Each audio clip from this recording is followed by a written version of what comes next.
Hello बच्चों, आज हम इस वीडियो में कक्षा 7 की हिंदी पुस्तिका ज्ञान सागर का 14वां अध्याय एस रामानुज को पढ़ेंगे। चूँकि ये पाठ आपको मतलब इस पाठ से आपके प्रश्न उत्तर परीक्षा में नहीं आएंगे, लेकिन हाँ, इस पाठ को पढ़ना बहुत ज़रूरी है क्योंकि इसमें एक ऐसे व्यक्ति के बारे में बताया गया है जो कि बहुत बड़े गणितज्ञ थे, मैथमेटिशियन, जिसको पूरा विश्व के नाम से जाना जाता है। तो इसके बारे में हम इस पाठ में पढ़ेंगे। तो शुरू करते हैं। गणित की कक्षा चल रही थी। अध्यापक भाग करना सिखा रहे थे। श्याम पट पर 3 केले बने हुए थे। हमारे पास 3 केले हैं, अध्यापक ने कहा, और 3 ही लड़के हैं। क्या तुम बता सकते हो कि प्रत्येक लड़के को कितने केले मिलेंगे? तो इस तरह से जो है शिक्षक जो हैं कक्षा में अपने बच्चों को पढ़ा रहे थे और उनसे तरह तरह के सवाल पूछ रहे थे। तो इस प्रश्न के उत्तर में सभी बच्चों ने हाथ खड़े किए और बताया, प्रत्येक लड़के को 1 केले मिलेंगे। अध्यापक ने कहा कि तुमने ठीक कहा। इसी तरह 1000 केले हो और 1000 लड़के को बांटे जाए तो प्रत्येक लड़के को कितने केले मिलेंगे? 1 ना? ठीक कहा ना? इस तरह से शिक्षक समझाते हैं। तो इसका तो आप भी जब क्वेश्चन बनाते हो तो जैसे कि आपको बताया जाता है कि 3 केले हैं और 3 बच्चों को देना है, तो 3 को 3 से डिवाइड करते हो आप। तो इस तरह से 3 को 3 से ही डिवाइड करोगे तो आपका 1 आएगा। तो इस तरह से शिक्षक बच्चों को समझा रहे थे। तो इसके बाद क्या होता है कि जब अध्यापक समझा रहे थे तभी एक जो लड़का था वो कक्षा में पीछे बैठा हाथ खड़ा करता है और शिक्षक से पूछता है। खड़ा हो गया। अध्यापक रुक गए और लड़के के बोलने की प्रतीक्षा करने लगे। लड़का बोला, जनाब, यदि केला किसी में ना बांटा जाए तो क्या तब भी प्रत्येक को 1 केला मिलेगा? कक्षा में सब हंस पड़े। क्या मूर्खता का प्रश्न है। सही बात है। अचानक से यदि जो सम पढ़ाया जा रहा है उससे कुछ अलग हटके कोई बच्चा पूछता है तो सभी बच्चे यही सोचेंगे कि ये क्यों मतलब इस तरह के मूर्ख से भरे सवाल पूछ रहा है। क्या कारण है कि इसे समझ में नहीं आ रहा है या फिर क्या कारण है? तो सभी मजाक उसका उड़ाने लगे। लेकिन शिक्षक समझते हैं। अध्यापक ने जोर से मेज़ पर हाथ मारा और कहा, चुप हो जाओ। इसमें हंसने की कोई बात नहीं। मैं समझता हूँ कि वह क्या कहना चाहता है। हमने केले के बंटवारे में 3 को 3 से भाग दिया, ठीक है, तभी तो 1 आया ना। फिर प्रत्येक को 1-1 मिला। फिर हमने 1000 को 1 से डिवाइड किया, मैंने भाग दिया, तभी हमें 1 केला मिला, ठीक है। लेकिन यदि 0 यानी 0 से 0 को भाग दोगे तो क्या मिलेगा? 0। तो यानी कि प्रत्येक को असंख्य केले मिलेंगे, है ना, अनकाउंटेबल। तो इस तरह से शिक्षक जो हैं जो उस बच्चे का मजाक उड़ा रहे थे तो शिक्षक सारे बच्चों को समझाते हैं कि उसने कोई गलत सवाल नहीं पूछा। तो इसके बाद प्रत्येक 0 के बांटा जाए तो क्या प्रत्येक लड़के को 1 केला मिलेगा? नहीं ना। तो इसका उत्तर होगा नहीं। गणित के अनुसार प्रत्येक को असंख्य केले मिलेंगे, क्योंकि 0 से यदि 0 को डिवाइड करोगे तो क्या होगा? 0 आएगा, यानी कि असंख्य केले हो गए। तो इस तरह शिक्षक बाकी सारे बच्चों को अच्छी तरह से समझाते हैं। लड़के फिर हंस पड़े। वे गणित के कर्तव्य को समझकर हंस पड़े। उन्हें लगा, ऐसा कैसे हो सकता है? इस तरह तो कोई सवाल नहीं होता इस तरह का। तो अध्यापक जो है उस लड़के की, जिसने एक बेकार सा प्रश्न पूछा था, प्रशंसा क्यों की? सारे बच्चे सोचने लगते हैं, लड़के ने ऐसा कौन सा प्रश्न पूछ दिया, पूछा था जिसका उत्तर देने में गणितज्ञों को भी कई साल लग गए। मतलब शिक्षक उन्हें समझाते हैं कि इस प्रश्न का उत्तर जानने के लिए, मतलब जैसे 0 को 0 से डिवाइड करोगे या फिर सभी को, किसी को 1 केला ना दिया जाए तो कितने बचेंगे? इस प्रश्न का उत्तर जो भी बच्चे ने पूछा, इसी उत्तर को निकालने के लिए कई सालों की मेहनत करनी पड़ी है।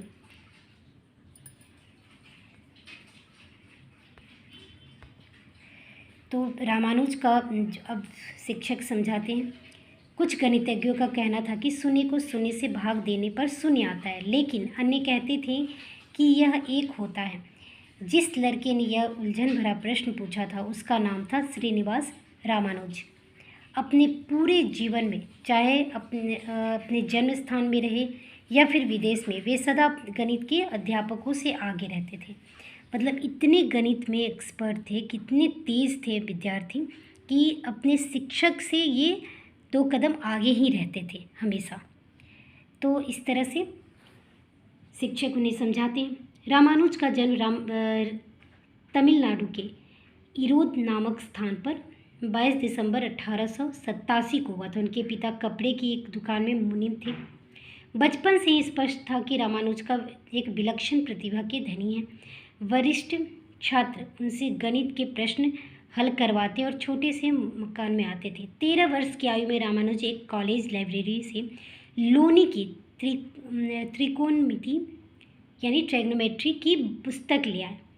उन्होंने न सिर्फ इस कठिन पुस्तक को पढ़ा और समझा, बल्कि अपना शोध कार्य भी प्रारंभ कर दिया। उन्होंने उन कई प्रमेय, थ्योरम जिसे कहते हैं, और फार्मूलों का भी पता लगाया।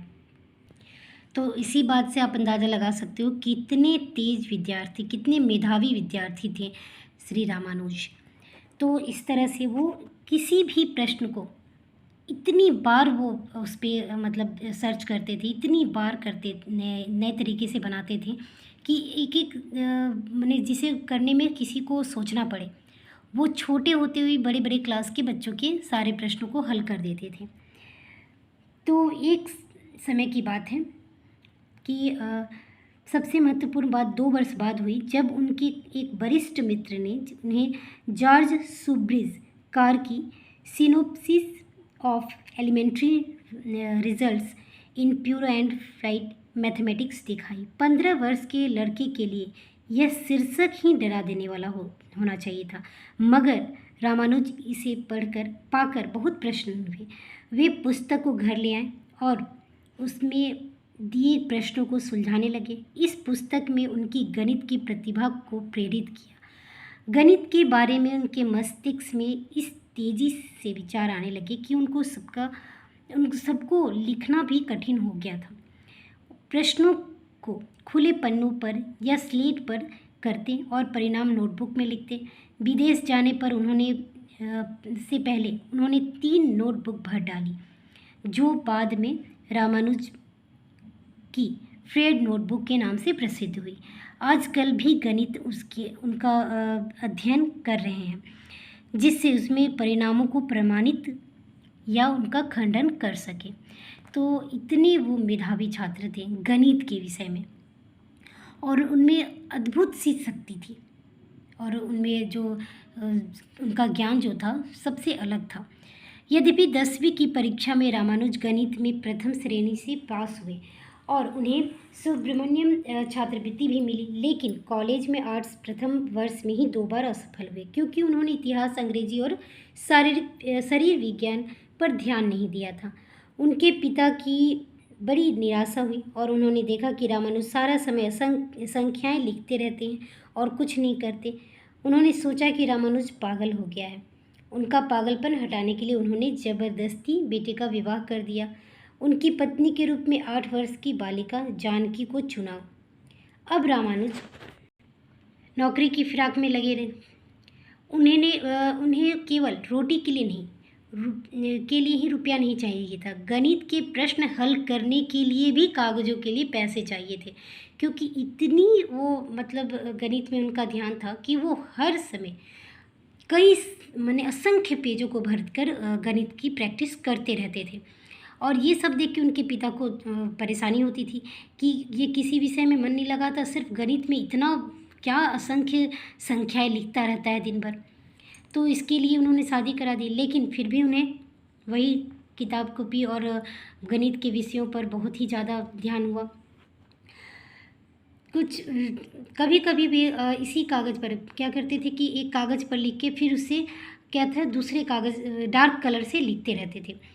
तो कभी कभी कागज़ पर जिस पर वो पहले से लिखा होता है लाल स्याही से लिखने लगते हैं। मैले कुचैले और बिगड़े बालों के साथ वे दफ्तरों पे जाते और कहते कि उन्हें गणित आता है और वे कलर का काम कर सकते हैं। वे अपनी फटी पुरानी कॉपियाँ दिखाते, लेकिन कोई भी कॉपियों में क्या लिखा है समझ नहीं पाता और उनका प्रार्थना पत्र अस्वीकार कर दिया जाता था।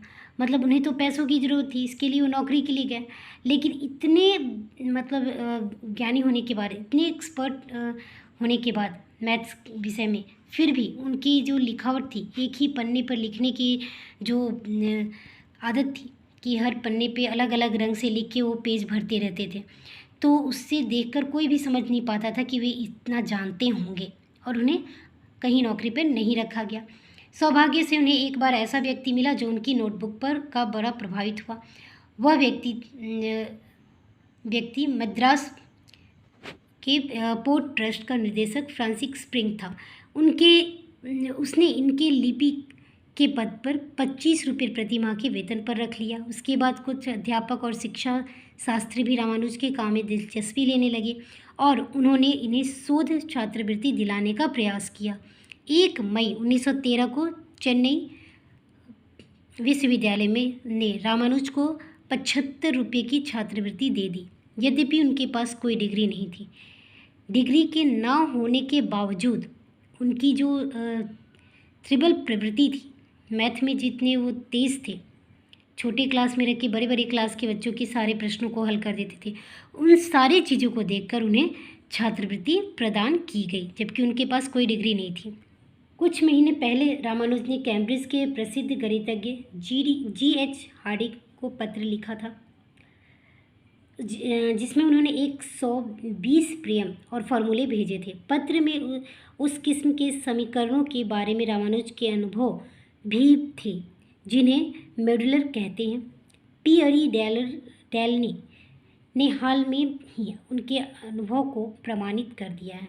रामानुज ने एक हाइपर ज्योमेट्रिक श्रृंखला में एक फार्मूला भी दिया जो बाद में उनके नाम से विख्यात है। हार्डी और उनके साथी J.E.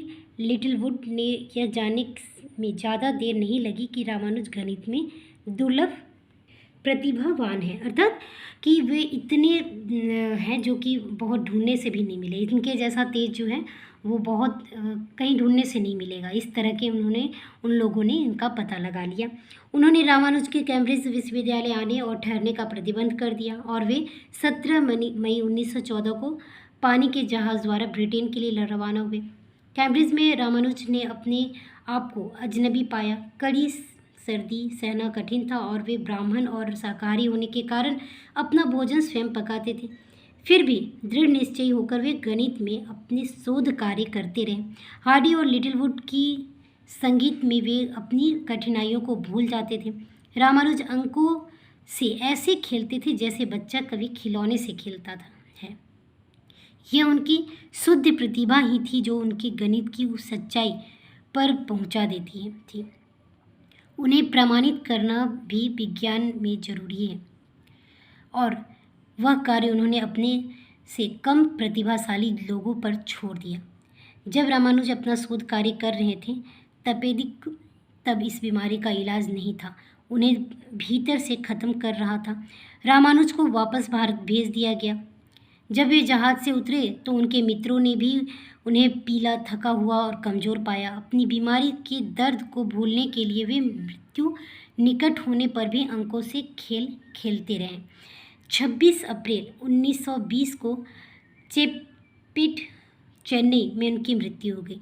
तपेदिक का अर्थ है टीबी की बीमारी, ट्यूबरकुलोसिस जिसे कहा जाता है, तो उसे हिंदी में तपेदिक कहा जाता है, अर्थात टीबी की बीमारी, जिसमें कि चेस्ट में पूरे जो है वहाँ पे मतलब वहाँ पानी जम जाता है और बहुत सारी बीमारी, हड्डी पूरे ख़त्म होते जाते हैं, तो इस तरह की बीमारी है। तो टीबी की बीमारी होने के कारण उनकी मृत्यु हो गई।